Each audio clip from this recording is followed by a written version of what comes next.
gracias a los organizadores de AEDA por la invitación. La verdad es que soy parte y me siento parte tanto de AEDA como de ese grupo generacional al que Paula se refería, que muchos insisten todavía en llamarlo grupo de jóvenes. Yo la verdad que cada vez, y sobre todo cuando asisto a lugares universitarios o a congresos de estudiantes, me doy claramente cuenta del paso del tiempo y la distancia que ya se empieza a generar entre quienes son los que escuchan y los que hablan. A veces, en mi caso, es bastante impactante porque hace algún tiempo que no doy clase, pero ya me ocurría, creo que en 2011, que todavía estaba con algún tiempo para tener un curso a cargo, que hablaba de algunas cosas que para mí no eran historia,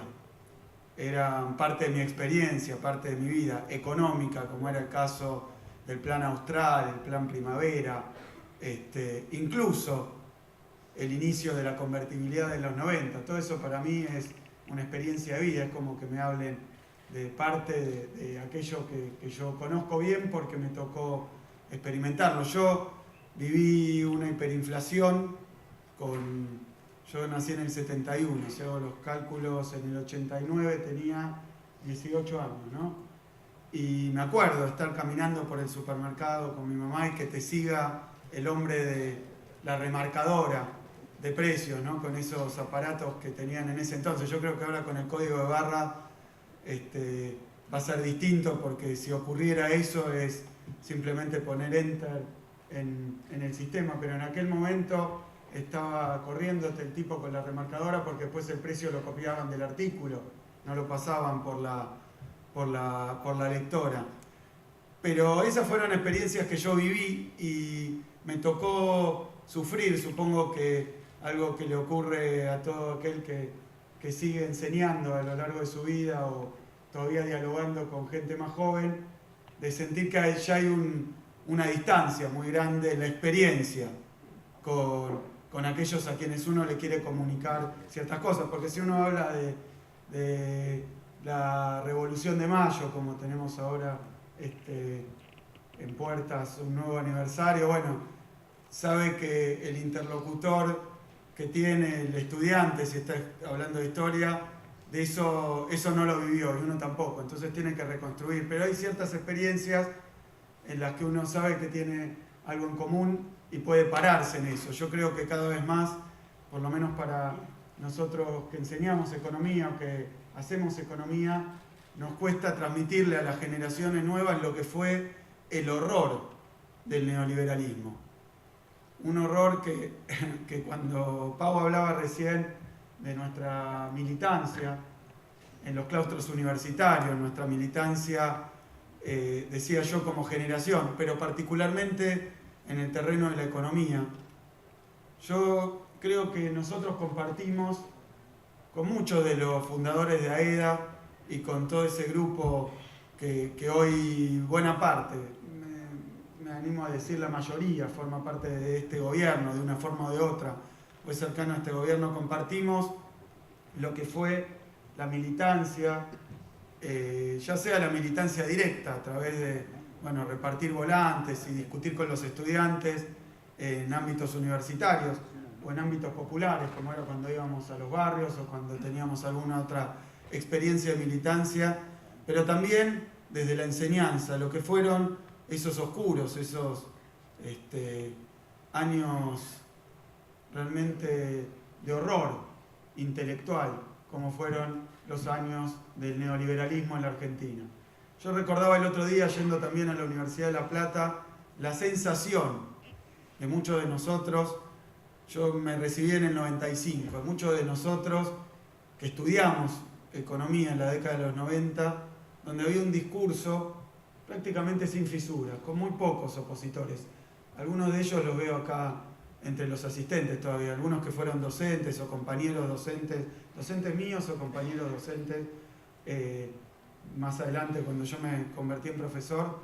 Pero en la década de los 90 había un discurso neoliberal absolutamente oprimente, y prácticamente sin fisuras, porque contaba con un respaldo en ese momento hasta electoral, porque aquel momento era donde Menem estaba siendo reelegido después de aplicar el programa de convertibilidad, es decir, hasta electoral, hasta social, un apoyo social a esas políticas.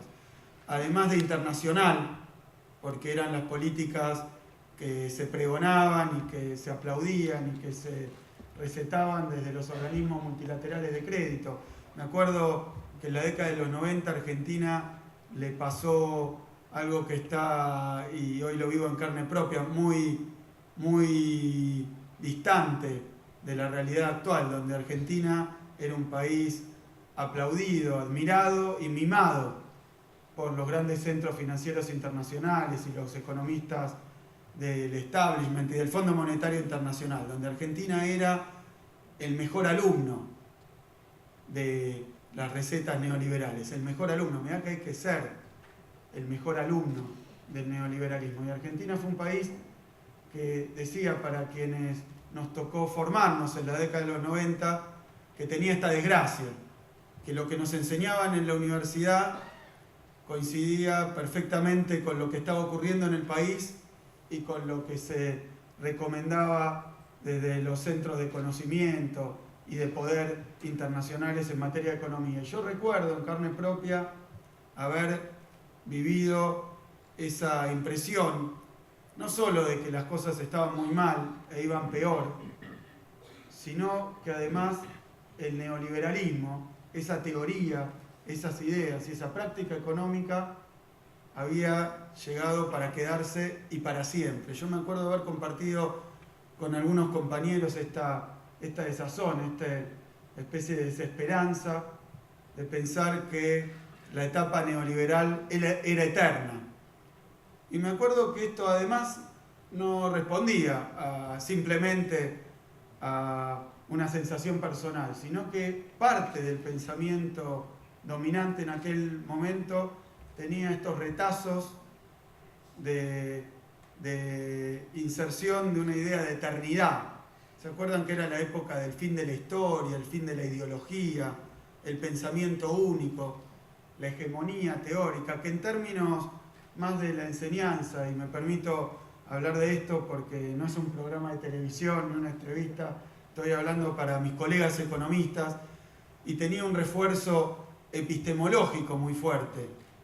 Esa idea de que la teoría económica neoliberal era la culminación de un proceso científico que se había iniciado con Adam Smith, pero que por ese proceso que la teoría falsacionista, popperiana de la evolución de las ciencias le pone, por ese proceso de evolución natural de las ideas, de mejoramiento permanente, se implantó esta impresión de que la teoría económica que se enseñaba no era una teoría económica más entre tantas, no era una de las varias doctrinas en puja por comprender el mundo y el capitalismo y la economía, cosas tan complicadas, sino que la teoría económica que nos enseñaban no era ni más ni menos que el resultado de una evolución científica que había llegado finalmente a la verdad. Que la teoría económica que estaba en los manuales de texto impresa en piedra, porque los manuales de texto se repetían y simplemente había pequeñas mejoras marginales, pero decían siempre lo mismo hace años de años, que esa teoría económica era la expresión de la verdad en el terreno de la comprensión de lo que ocurría en el mundo. Y eso venía reforzado no solo en los claustros, en los programas de estudio y en los libros de texto, venía reforzado por una realidad que parecía darle la razón. Porque en aquel momento el neoliberalismo se enseñoreaba y recorría no solo los pasillos universitarios, sino los ministerios de economía, los organismos de crédito, incluso las asociaciones entre países, como es el caso del Mercosur, como es el caso de incluso las organizaciones entre países latinoamericanos. Estaba todo dominado por el neoliberalismo. Esa larga noche neoliberal a mí, y hablo de mi experiencia subjetiva, me llevó a pensar que eso había llegado para siempre. Decía, qué ingrata la historia, porque uno que era estudioso de otros procesos políticos y económicos, prácticamente, y sobre todo los que militábamos a pesar de todo esto, los que seguíamos volanteando, tratando de crear conciencia entre los estudiantes, tratando de generar un vínculo entre los estudiantes y los trabajadores, tratando de explicar que había posibilidades económicas, políticas distintas para la Argentina. Me acuerdo que en aquel momento yo pensaba qué mala época para que a uno le haya tocado nacer y vivir. Porque había, con este enorme aparato, que no es más que un aparato propagandístico, habían instalado en todos nosotros estas ideas del fin de la historia, del fin de las ideologías, del fin de los grandes debates teóricos, del fin de la teoría. ¿Y qué quedaba? Esa realidad, que era una realidad donde las teorías económicas neoliberales, porque habrá pasado en otras facultades, en ciencias sociales, habrá pasado en historia, habrá pasado en otros ámbitos del conocimiento, pero en economía yo creo que estaba el epicentro de esta cuestión, porque justamente era la teoría económica neoliberal la que se había convertido en la emperatriz del mundo, porque incluso se había relegado la política contra esa teoría económica. Esa teoría económica era la teoría política y era también la historia social que estaba ocurriendo en el mundo. Y me parece que esa idea de opresión que estoy manifestando, que además, digo, los que nos oponíamos a eso, los que a pesar de eso discutíamos contra esos planes de estudio, discutíamos contra esas políticas económicas, discutíamos contra esas gestiones universitarias, también neoliberales. En ese momento teníamos todo en contra.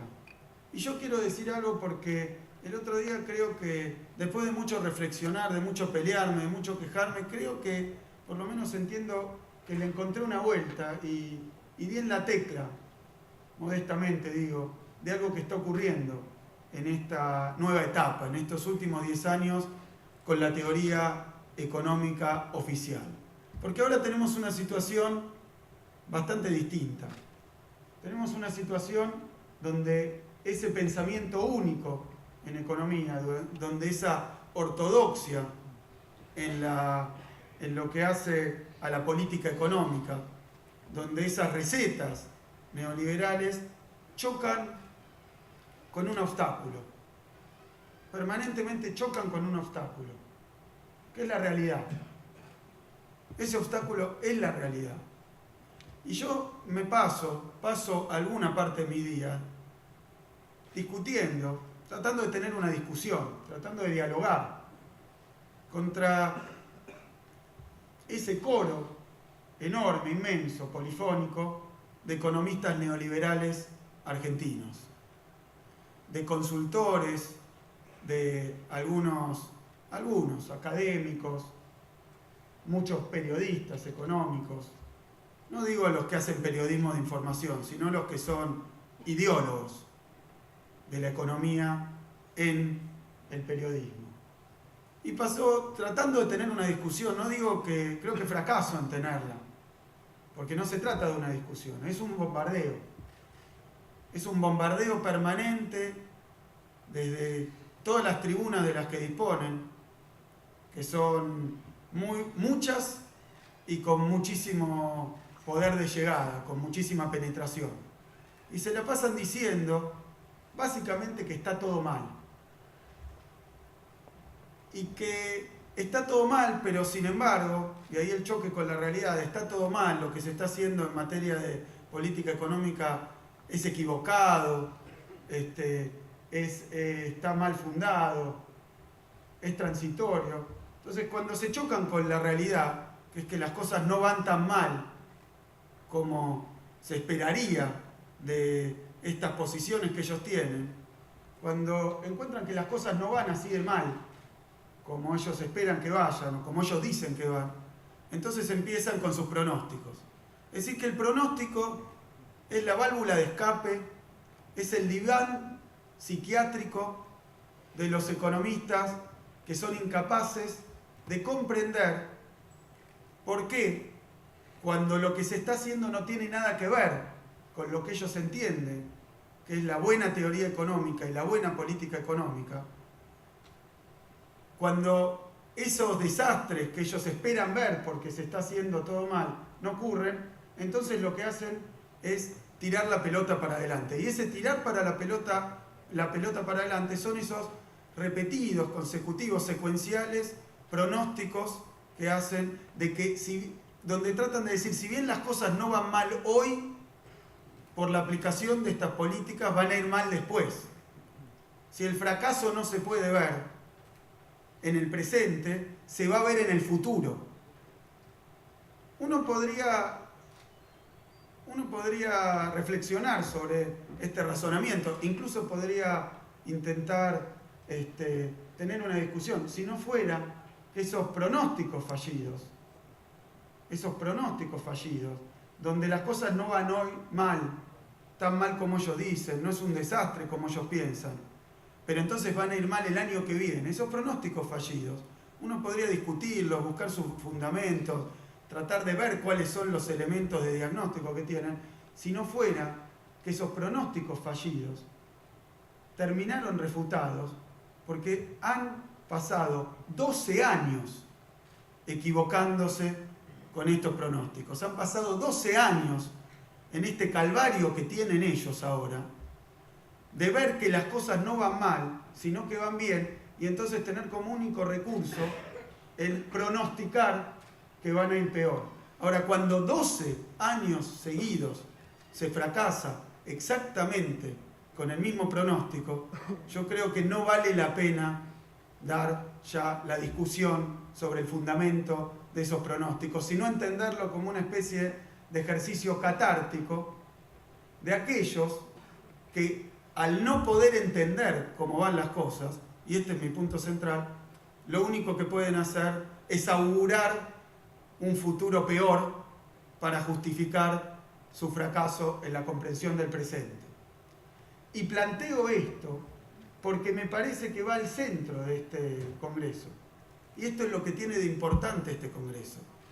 Y esto es lo que tiene de importante que los economistas nos sigamos reuniendo para discutir qué se discute, cómo se discute, qué teoría económica es la que manda. Porque me parece que este problema tiene mucho que ver con la formación de los economistas. Y tiene mucho que ver con la teoría económica oficial. No solo con una necesidad política del conservadurismo, de la derecha, del establishment, de atacar los procesos económicos como el que vive la Argentina, sino algo que me parece que es más profundo y más importante en términos de una tarea, porque yo veo que cada vez que alguien me hace una entrevista, me pregunta, ¿pero qué falta hacer? ¿Qué falta hacer? Porque creen que uno tiene una tendencia a no reconocer los obstáculos del presente, a no reconocer los problemas, y no es así.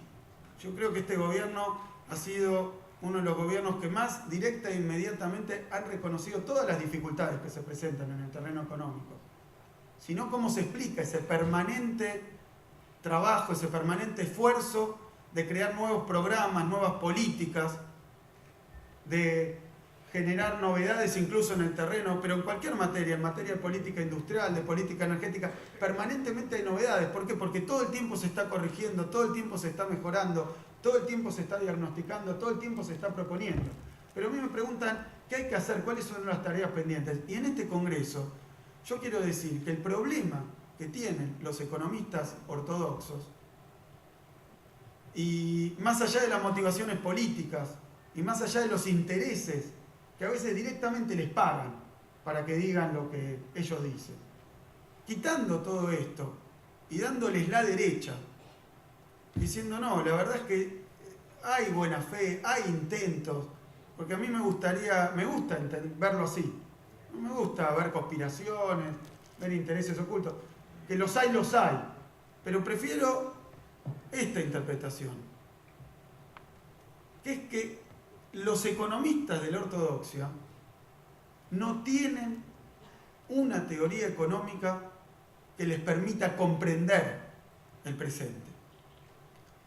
Les pasa algo mucho peor. Son eunucos de la teoría económica. Los han dejado sin instrumentos para comprender lo que pasa. ¿Por qué?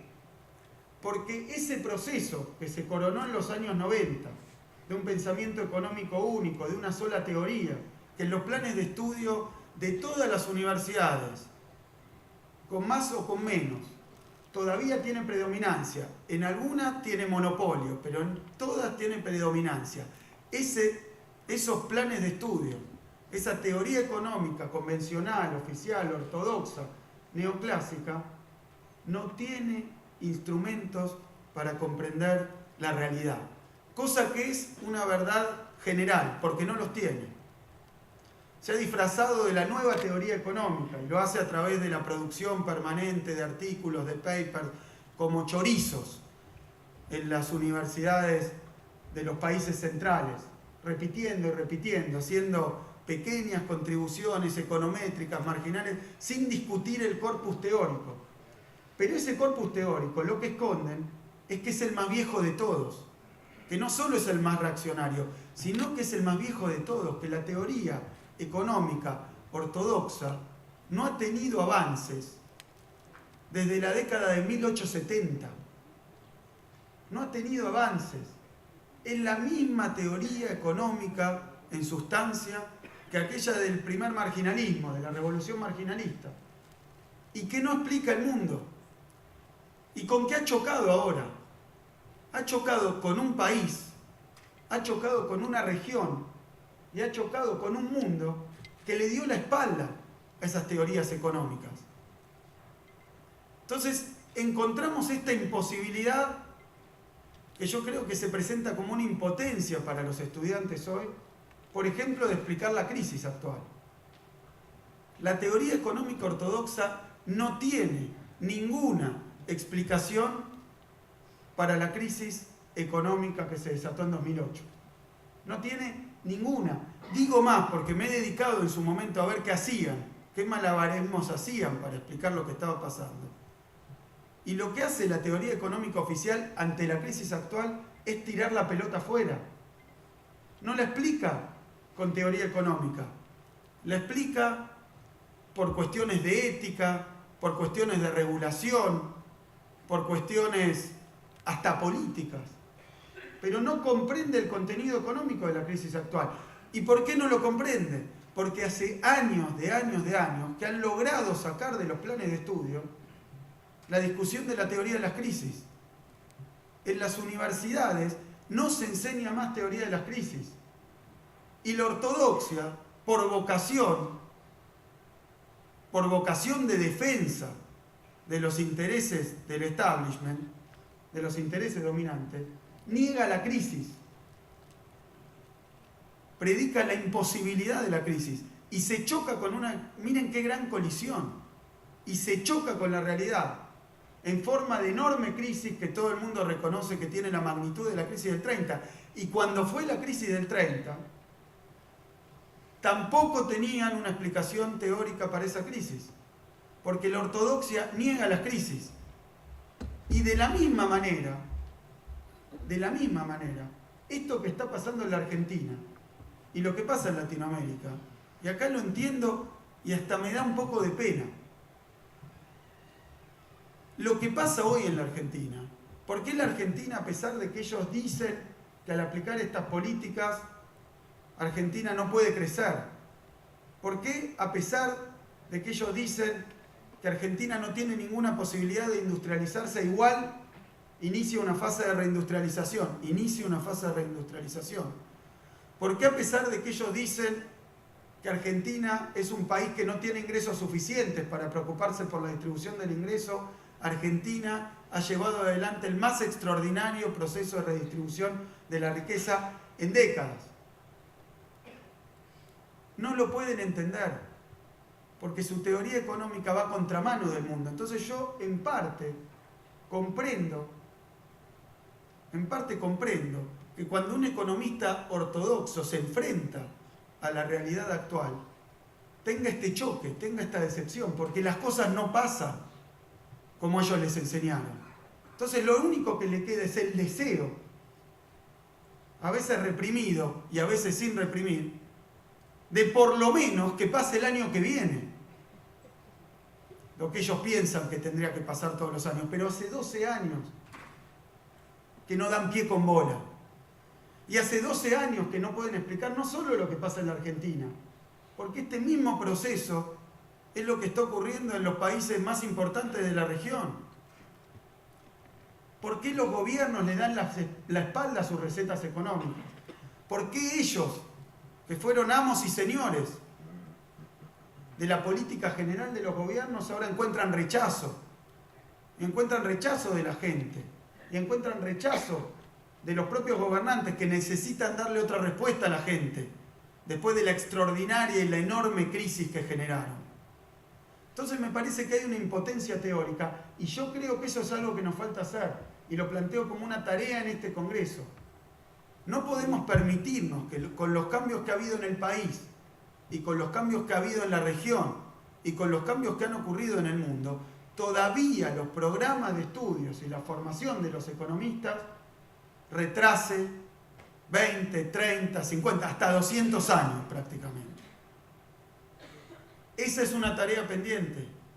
No podemos dejar más que se enseñe una sola teoría económica y que esa teoría económica no enseñe lo que está pasando, no explique lo que está pasando, no le dé instrumentos a nuestros jóvenes, a nuestros estudiantes para comprender no solo lo que pasa hoy, sino qué hay que hacer, que es otra tarea que plantea este Congreso, que es muy importante, pues yo decía, en la facultad ya no se enseña más teoría de la crisis. En las facultades ya no se enseña más planificación económica tampoco. Era una materia central en los planes de estudio. No planes de estudio de la Cámpora, no planes de estudio chavistas. Era una materia central de la etapa desarrollista de la Argentina, de la etapa de la reindustrialización de la Argentina. Lo mismo con la política industrial. Tienen que ser centro de nuestros planes de estudio.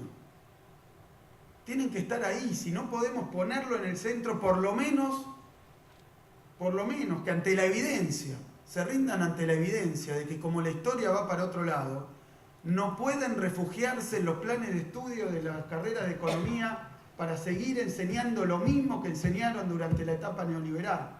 No pueden.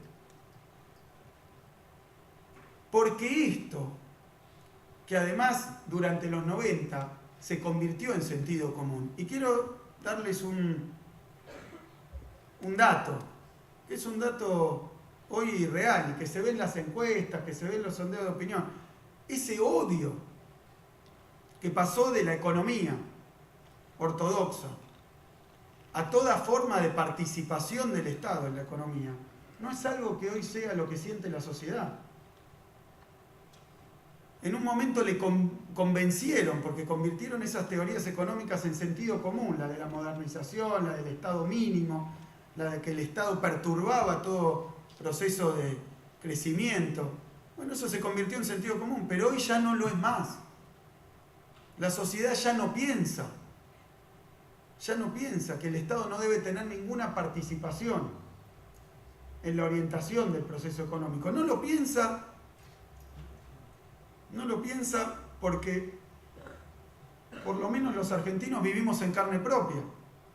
Cuando con esa teoría económica en la mochila privatizaron todas las empresas que antes eran del Estado,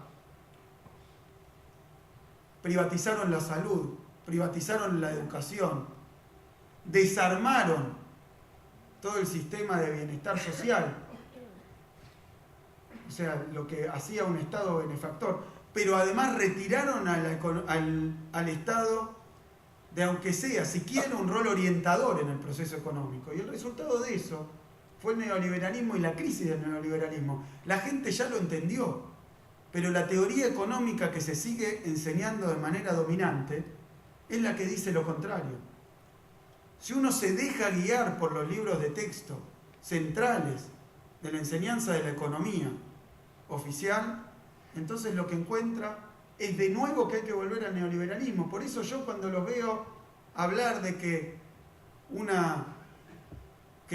hay una relación directa entre la base monetaria y el nivel de precios, entre el gasto público y la ineficiencia y la inflación, cuando los veo revolverse en su propia bilis, diciendo cómo puede ser que la economía crezca si el Estado está trabajando en la redistribución de la riqueza y todavía no es momento de redistribuir la riqueza, porque todavía somos un país que no es rico, entonces ¿cómo vamos a redistribuir una riqueza que todavía no es tanta? Entonces veo que eso es resultado de una enseñanza teórica que todavía hoy monopoliza los planes de estudio, con excepciones. Esa es una tarea que tenemos nosotros, los economistas, que no estoy hablando ni como ministro de Economía, ni siquiera como profesor, como militante del pensamiento económico. Hay que romper con esa hegemonía, y es ahora. Hay que romper ese dique que han puesto y ese formateo que le hacen a nuestros economistas jóvenes con una misma teoría económica que ya fracasó en la Argentina y que incluso hoy fracasa para entender lo que está pasando en la Argentina y en el mundo, y más todavía para pronosticar lo que va a pasar. Y quería pararme sobre algunos de esos temas, que yo los llamo falsos dilemas, y vengo machacando con eso, pero quiero traerlo acá, porque también con la comprensión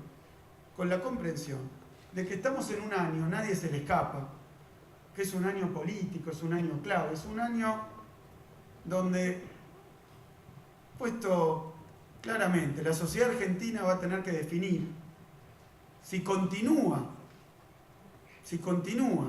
un camino que se inició hace 12 años, la etapa de mayor estabilidad en las políticas económicas, de que se tenga memoria.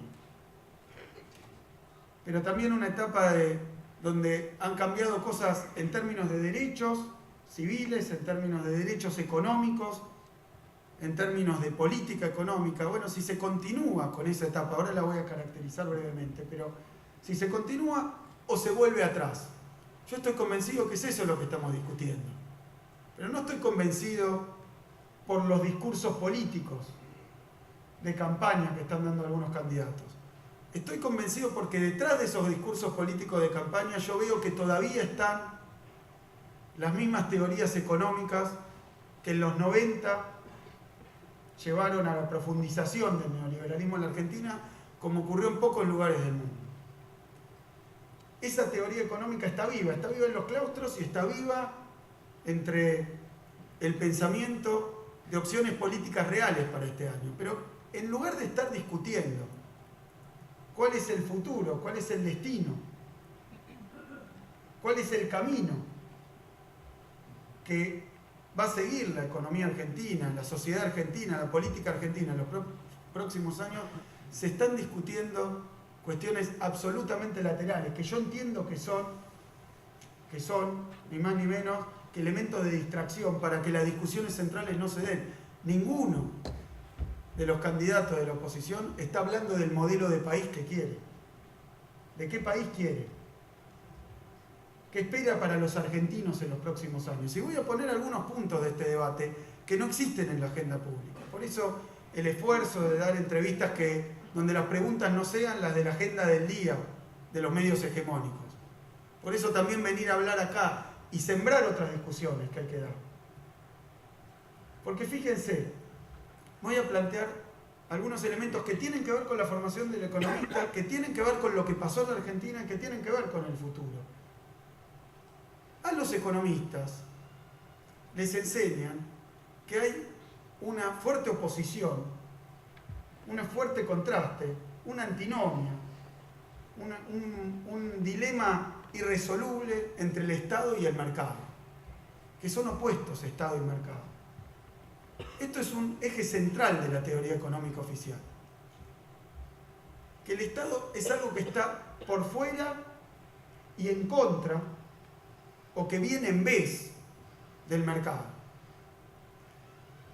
Para esto hay muchísimo que decir en términos teóricos, pero quiero dar solamente un elemento que me parece que contribuye desde el sentido común a atacar este razonamiento. Y este razonamiento aparece por todos lados. La idea de que la inversión pública expulsa a la inversión privada es una idea que está en los libros de macroeconomía desde el capítulo 1, ese famoso crowding out, digamos que el Estado, todo avance en la actividad del Estado es en sustitución y contraria a lo que hace la economía privada. Esa es la teoría macroeconómica oficial. Y que el Estado daña, que el Estado cuando se mete genera incertidumbre, genera inestabilidad, desequilibrio. Bueno, esto es parte del pensamiento de la columna vertebral, más filosófica, pero también que se ve a cada paso en la teoría económica oficial. Ahora, es claro, y me parece que ya es de sentido común en la República Argentina, que si Argentina busca un camino distinto al camino que le dio, que le prefijó y que le marcó y que le hizo recorrer y que terminaba en un paredón con el que se chocó la economía argentina en 2001, el neoliberalismo, si Argentina va a dar un cambio en la orientación y en el perfil económico que le tiene reservado el neoliberalismo, eso no va a ocurrir por obra y gracia del libre accionar de los mercados. Esto no quiere decir que en términos de teoría económica es o mercado o Estado. Esto es un falso dilema. Yo creo que en los países, y voy a dar mi pequeña apreciación superficial sobre el asunto, pero yo creo que en los países como el nuestro, en los países emergentes, en los países en vías de desarrollo, en los países periféricos, con la terminología que quieran llamarlo, es exactamente al revés. La única posibilidad de que se desarrolle el mercado es con el concurso, con el apoyo y a través de las políticas de Estado. No hay ese dilema. El problema no es Estado o mercado.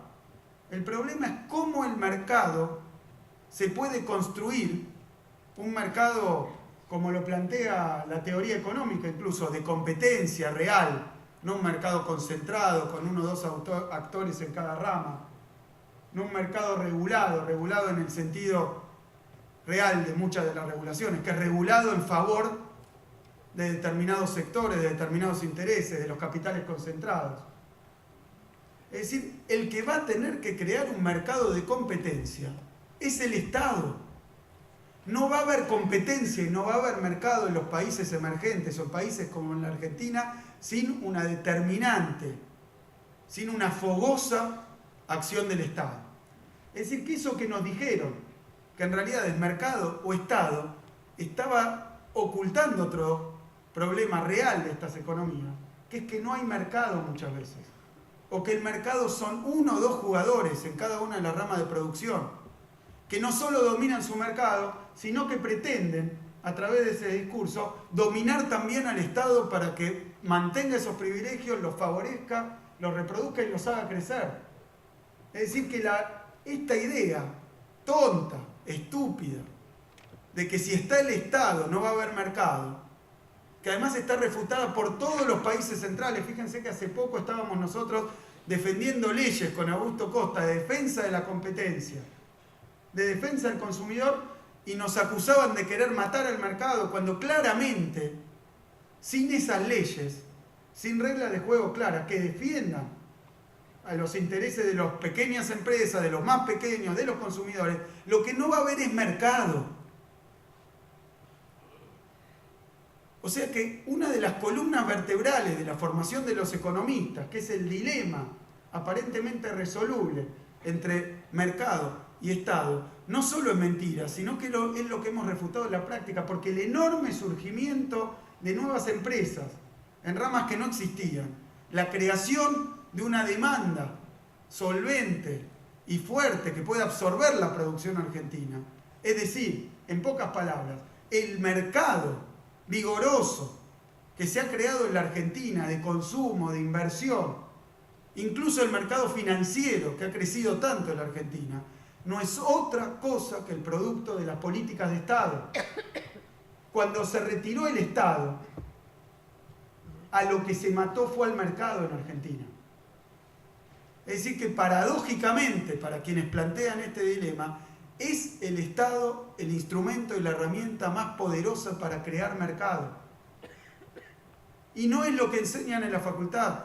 Y esta discusión, cómo crear un mercado financiero en un país como el nuestro, emergente, cómo crear mercados de competencia en las distintas ramas de la producción, va a otra cuestión central, que también es uno de los puntos teóricos principales de la ortodoxia, que es el llamado ofertismo. Ya la presidenta ha hablado bastante de esta cuestión, porque es uno de los ejes centrales de la política económica de este gobierno. Y digo con respecto al otro, por eso no lo entienden, no entienden por qué se va haciendo más sólido, más fuerte, más grande el mercado de la Argentina, no con menos, sino con más, pero sobre todo con mejor participación del Estado. De la misma manera que trataron de plantear, y que es uno de los ejes centrales teóricos, podríamos discutir a nivel teórico mucho tiempo, pero quiero plantearlo a este nivel, porque también es otro de los ejes principales, ideológicos de la teoría ortodoxa. Esta idea del ofertismo, esta idea de que la inversión es producto del ahorro, de que la demanda es producto de la oferta. Esta famosa ley de Say, de que la oferta crea demanda, es todo un manual de política económica para los gobiernos. Y está equivocado.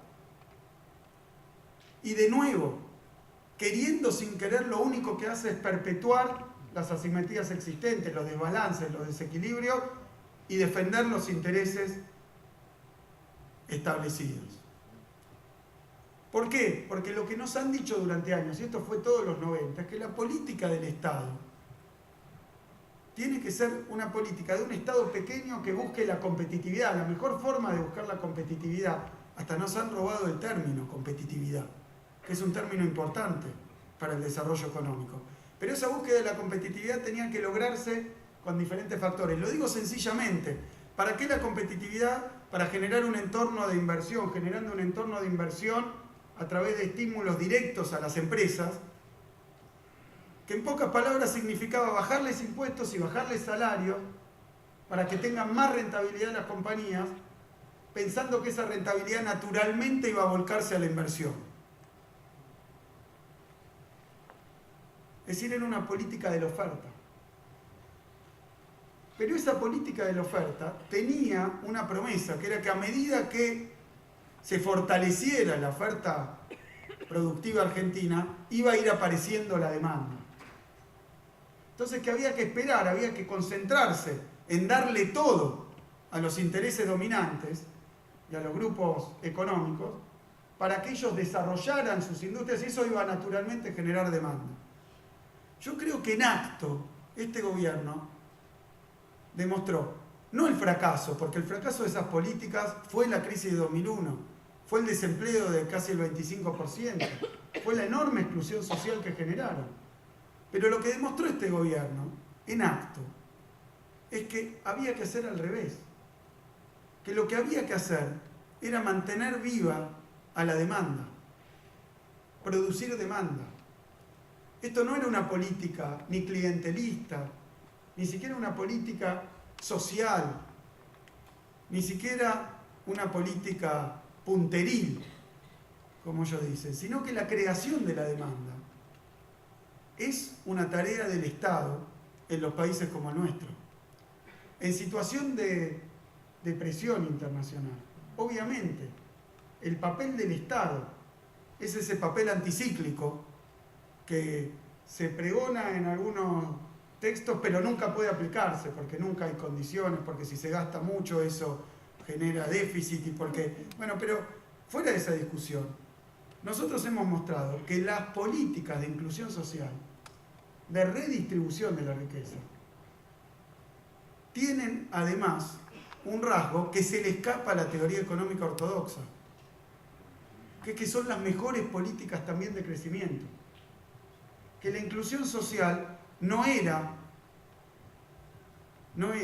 un resultado posterior y una asignatura siempre pendiente una vez que se aplicaban las políticas ofertistas de crecimiento, sino que por el contrario, esta etapa de fuerte crecimiento sostenido tiene como elemento central el hecho de que la redistribución de la riqueza, el hecho de que la inclusión social es generadora de demanda.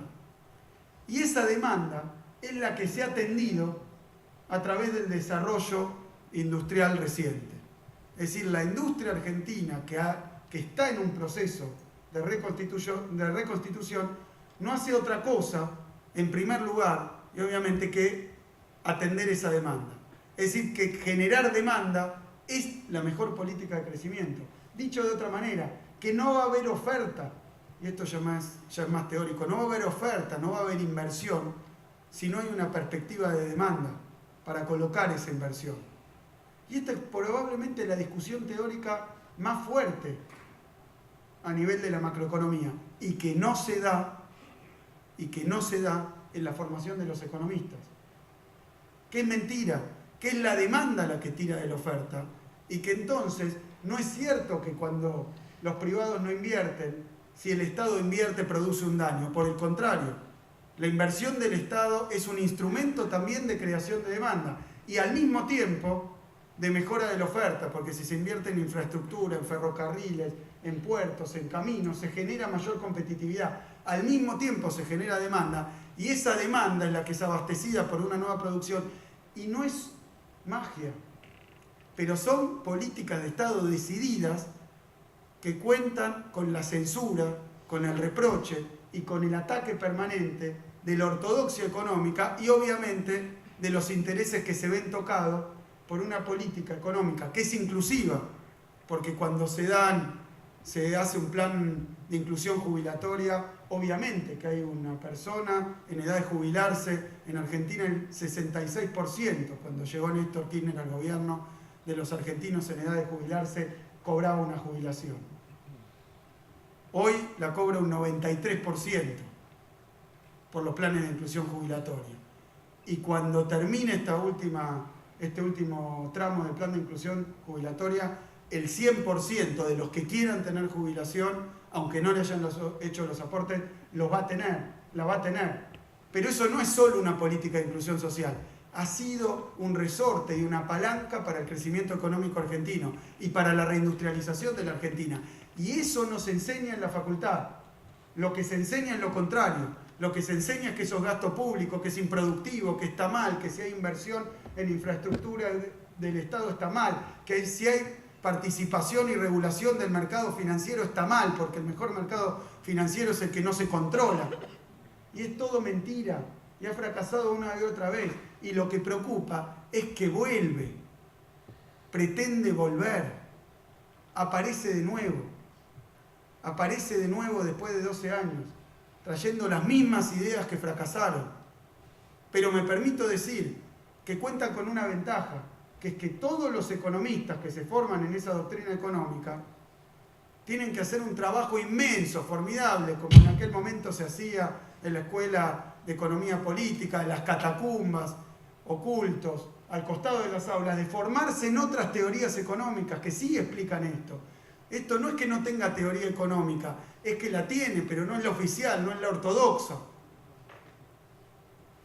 Y creo que esto es central, porque también veo por ahí algunos que les tocó enseñar comercio internacional. Ustedes saben la cuestión esta de las ventajas comparativas, de las ventajas competitivas, de las ventajas competitivas dinámicas, y todas las formas de ir avanzando en una idea central, que es bien añeja, bien antigua, de que los países con recursos naturales se tienen que dedicar a la explotación directa de los recursos naturales y a nada más.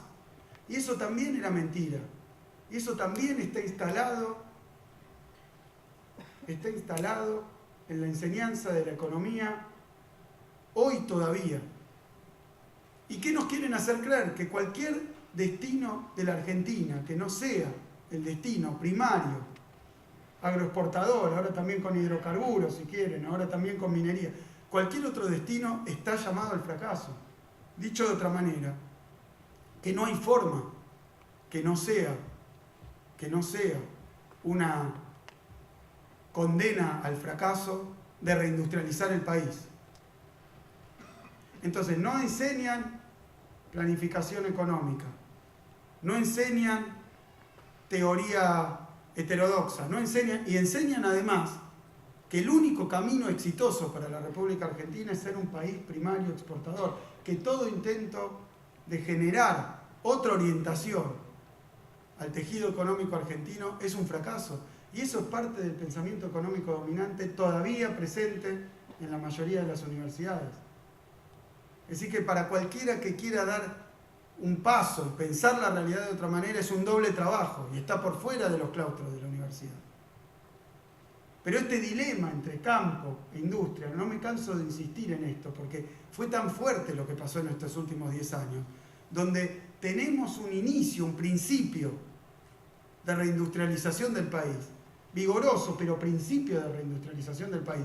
Y con esto estoy diciendo que falta profundizar, falta seguir, falta continuar, falta mejorar las políticas de industrialización de la Argentina, que fue acompañado por el momento de mayor auge de la producción agropecuaria, de que se tenga memoria en las últimas décadas. Todos saben, es un secreto a voces que esconde la sociedad rural argentina, que esconden los propietarios concentrados del campo, que es que terminaron los 90, después de haber aplaudido todas y cada una de las políticas neoliberales, terminaron con el 90% de los campos hipotecados, porque no podían pagar ni siquiera los costos de la cosecha. Y omiten decir que quien los salvó de la liquidación de sus campos fue el Estado, porque estaban hipotecados en el Banco de la Nación Argentina, la mayoría de ellos. Y esas hipotecas se le podrían haber liquidado los campos. Pero no. Y hoy la situación es absolutamente distinta y tenemos este año la cosecha más grande de la historia de la Argentina. Pero esto no quiere decir, lo que simplemente quiere decir es que así como la demanda genera oferta, o sea, no es oferta contra demanda, así como el Estado genera mercado, de la misma manera, la industria argentina no es enemiga de la producción agropecuaria. Necesita un campo vigoroso. Porque no es contradictorio. Argentina tiene y puede hacer las dos cosas. Puede industrializarse con los recursos naturales. Es más, esos recursos naturales son también un potencial muy fuerte para la industrialización del país, tanto en la elaboración directa de esos productos de origen agropecuario, como una fuente de riqueza adicional que alimente el proceso de crecimiento virtuoso y equilibrado de la Argentina. Entonces no era campo o industria, porque los que dicen que es campo o industria es para defender solo campo, y no es nuestra posición ni puede ser nuestra posición. Nuestra posición es industria con cada vez mayor producción agropecuaria. Y eso es lo que ha ocurrido, no es algo que tengamos que poner en un pizarrón. Son los 115 o 117 millones de toneladas que se van a producir este año en la Argentina como nunca. Es una frontera agropecuaria que durante estos años creció el 33%. Es decir, que no era un dilema. Esa creación de dilemas no es teoría económica, es dogma. Y es un dogma que se consagró como teoría económica y que se enseña hoy en las universidades, pero es dogma y es ideología. De la misma manera que trataron de plantear que Argentina, la única, y digo cuando digo que vuelven o tratan de volver, sé de lo que hablo, porque nos hicieron creer que la única manera de que Argentina creciera era endeudándose en los mercados internacionales. Que el endeudamiento era un motor del crecimiento. Cuando Argentina durante la etapa neoliberal se sobreendeudó, siempre dijeron que era para crecer. Y lo que vimos es que es mentira. Que el sobreendeudamiento de las economías periféricas es la condición para que no crezcan. No solo porque el endeudamiento viene con condicionalidad, no solo porque te imponen ese plan económico neoliberal, sino además porque ese endeudamiento es un instrumento para robar soberanía. Le quita grados de libertad a la política económica y le quita grados de libertad a la política en general. Y la convierte en rehén y esclava del sistema financiero internacional. Si no recuerden qué era lo primero que hacía un presidente durante la fase neoliberal cuando llegaba al gobierno, iba a arreglar con los organismos multilaterales de crédito. Lo hacían muchos porque querían, pero también lo hacían forzados, porque tenían la necesidad de pagar el próximo vencimiento. Y hoy vemos a países del mundo en esa triste condición.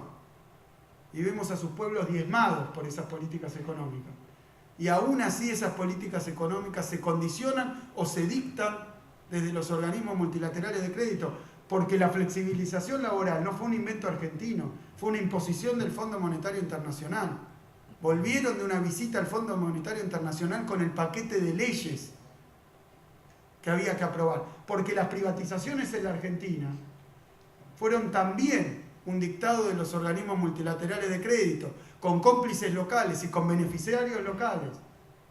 Pero fue el lío de la deuda el que sirvió como arma para imponer a este gobierno, a los gobiernos de la Argentina, no a este, a los gobiernos de la Argentina neoliberales, a los gobiernos del continente y ahora también a los gobiernos europeos que tienen necesidad. Entonces nosotros mostramos que no hacía falta sobreendeudarse para crecer, que el canto de la sirena de como si hoy la tasa está, hay un montón de capitales, ¿por qué no los tomás? Está buenísimo, es barato, te aplauden, les gusta, con las comisiones, con los negociados que esto ha implicado en la historia nacional.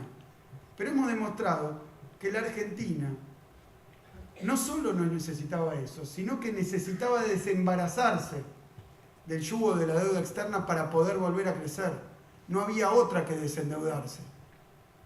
Entonces también ahí hay una mentira que vuelve y retorna ahora en época electoral, donde hay algunos economistas que dicen, no, bueno, el problema del gobierno es que tiene que ir, pedir 100.000 millones de dólares, como si eso no viniera con condicionalidad, como si eso no generara una carga financiera para los gobiernos futuros insoportable, que quita todo grado de libertad a las políticas económicas, como si eso no fuera un instrumento de dominación, como si no se dieran cuenta que ese verso tiene como contenido el manejo de las políticas económicas de los países en vías de desarrollo. Y eso no ha pasado solo aquí y en este continente, ha pasado en todos lados. Así que era mentira que se necesitaba endeudarse para crecer. Lo que no quiere decir que todo endeudamiento sea malo, todo el mundo sabe que el crédito es una palanca para la producción, es una palanca para la inversión. Es decir, no se puede pagar todo de la caja del día. Pero tiene que ser un endeudamiento para algo y tiene que ser un endeudamiento sin condiciones. Porque de otra manera es este camino que arman que lleva a un callejón sin salida y que fue el del permanente endeudamiento. Y para terminar,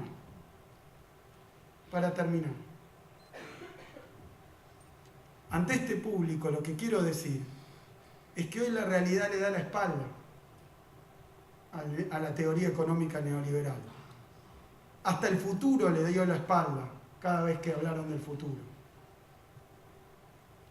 Y el pasado también les da la espalda, porque producto de todas esas políticas y esos paquetes que aplicaron una y otra vez en la República Argentina, Argentina se quedó con una catástrofe social de una magnitud absolutamente impensada e innecesaria para un país como la Argentina. Han hecho mucho daño y lo quieren volver a hacer, pero contamos con una ventaja. La ventaja es que nosotros sí podemos explicar qué pasa, sí podemos explicar por qué pasa y sí podemos hablar del futuro. Los que no pueden hablar del futuro son ellos.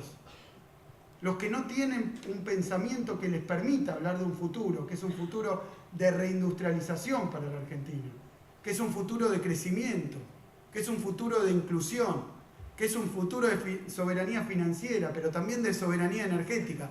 pero que es un trabajo inmenso, que es un programa de trabajo, que es un programa de gobierno, pero que es también una posibilidad de aprovechar todo lo que se hizo para seguir reconstruyendo una Argentina que tiene una potencialidad inmensa, y no por este gobierno, y no por la teoría económica, por los 40 millones de argentinos que sufrieron el neoliberalismo, que hoy han alcanzado una situación que para ellos era imposible y que todavía nos queda como argentinos mucho camino por recorrer en esta senda de reindustrialización del país. Muchas gracias.